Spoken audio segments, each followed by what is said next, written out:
Thus, in the field of learning, alchemy is the regeneration of arts and sciences, not by reforming them, essentially, but by releasing through them the seed of truth which is locked in each one of them, to make the seed grow, to accomplish the mysterious multiplication from the mango seed, like the fabled legend of Indian magic, was the problem of alchemy.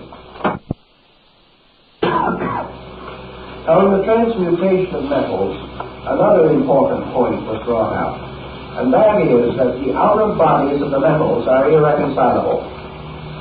Therefore, that you cannot force iron and lead together and cause them to accomplish an alchemical mystery. You can fuse them to produce an alloy of some kind, but you cannot force them together to release their own spiritual power. Therefore, before metals or elements can be given a new birth in the spirit, they must die.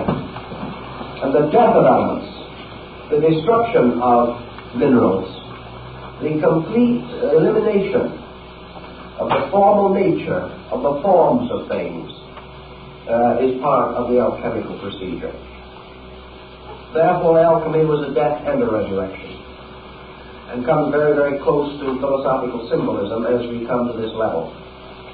All of the outer bodies and structures of metals must die before the spirits of these metals can unite to form the mysterious transmuting agent which is called the red lion.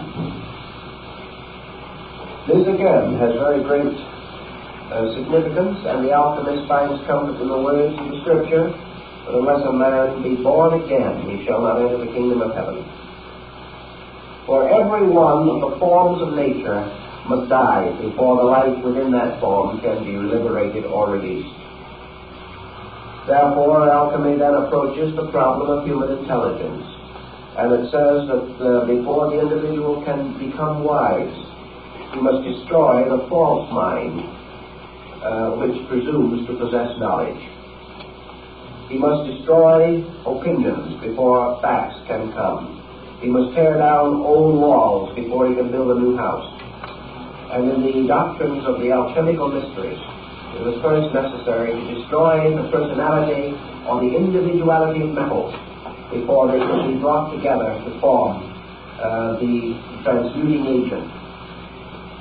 Now, in the transmuting agent itself, called the red lion, or the powder of projection, which was one of the great symbols of alchemy, the master was said to carry, particularly Elias Adepta, who was Elias the artist, that the master carried with him a little box which contained the powder of projection, and that one grain of this powder would transmute into pure gold 100,000 times its own weight in base metals.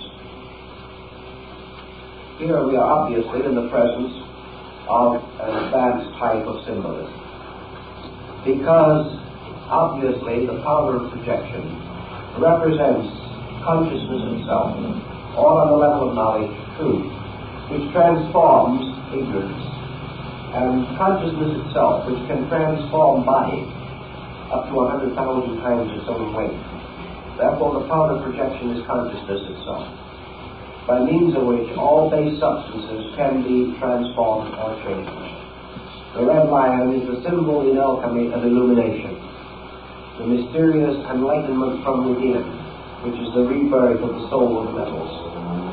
This illumination, according to alchemy, was achieved through the blending of 7 arts and sciences, which were the 7 sacred arts and sciences of the ancients.